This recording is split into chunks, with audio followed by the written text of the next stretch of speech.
Lali suan Galili ram afanga Hilmak din reng tiin na thang vela Sang per pangale sang apani mi pui sanga shai puar dam lo tin reng te ati dam na tin reng tua tenan pana lali sua thil ti theizia an muta dam lo tin reng ten dam na an hu la zar mi thi akai thova o thi pui hau re thei tui sua o dam na fam kim alo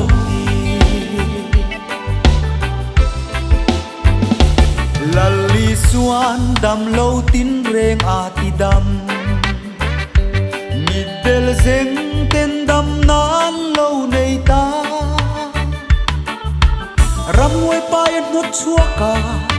zaira panu ati dam midel barti mayan davida fa pamin khongai ro raboni mu thei se kadu ani dam lo tin reng ten dam na an hu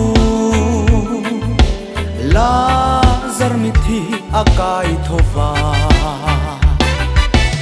o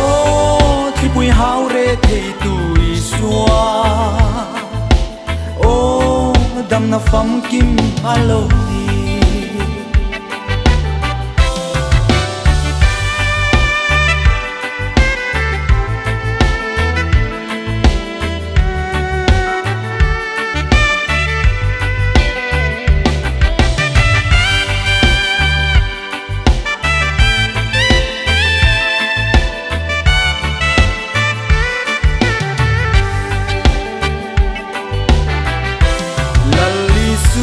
pathian engkim anisi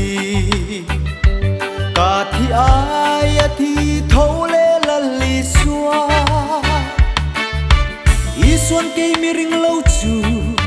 suan nei reng in thi molang ati zeo fo pa tharau thiang ni